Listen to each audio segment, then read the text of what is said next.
Long Walk is taking this Olympic analogy a tad too far. I may relocate shortly. Our next speaker is an accomplished CEO across a diverse range of industries, and she's a vocal advocate for business circularity. She's founder of PlastX, an exciting tech startup that's making plastic recovery possible anywhere. She's also founder of an ambitious new business that's committed to creating plastic circular economies to profit businesses and communities throughout Asia. Please welcome MD of the Plastics Circle, a woman who strangely bears the same surname as I do, Trish Hyde.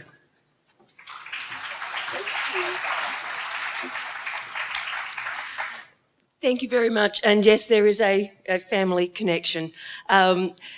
It's great to be here. Ben, I would love you to add plasticity to that list of organisations that are bringing that dialogue to the fore and bringing people together and having the full value chain conversation.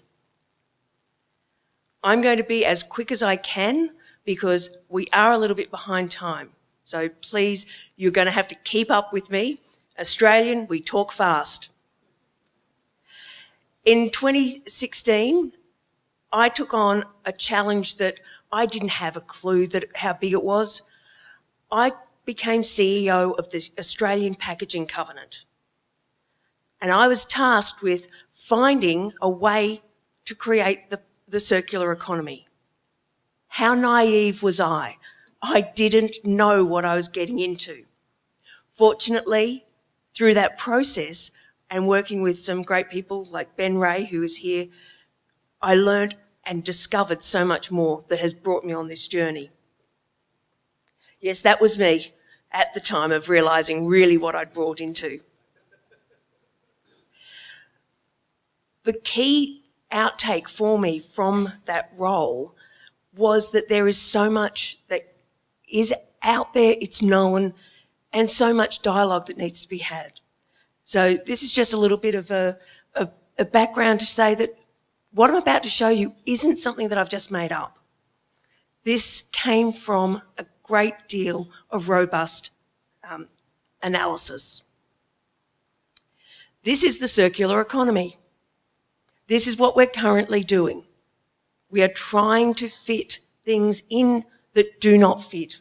Square peg, round hole. This is why we're actually currently not designing for recovery. We've got limited recovery facilities, and we don't even really consider the second life market. That is critical, and it's why only 10% of plastic is being recovered. I like to call it the sausage effect. You can keep pushing things in to the sausage, but eventually it bursts. There's nowhere for it to go. And that's what's happening. We've got leakage into the environment because we're not thinking about the end.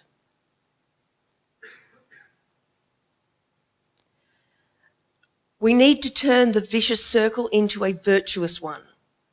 We need to start with end markets. End markets are the key. Then we can look at design, because if we've got the end markets, the design follows. And the enabler is our recovery system.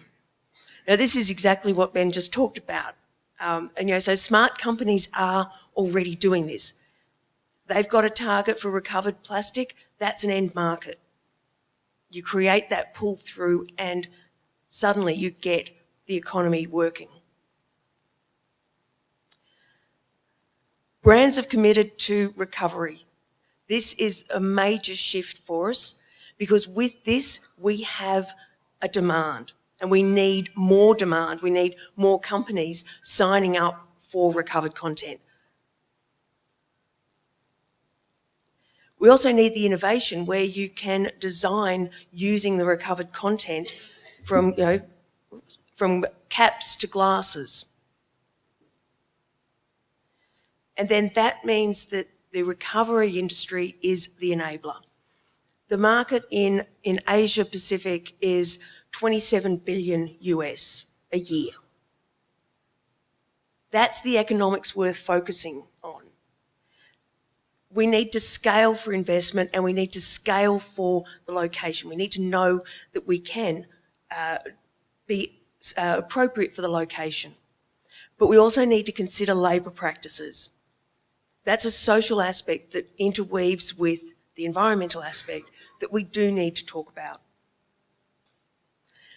So this isn't just this isn't just theory, we have applied it ourselves.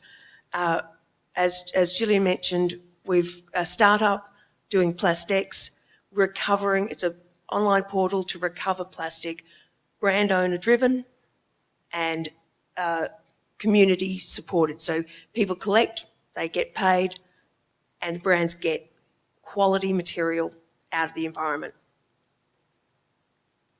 Thank you. I have too many hats. One of them is involved in plasticity, which has been a fantastic part of this journey of discovery. So thank you, Doug, for that. Yeah, thank you very much.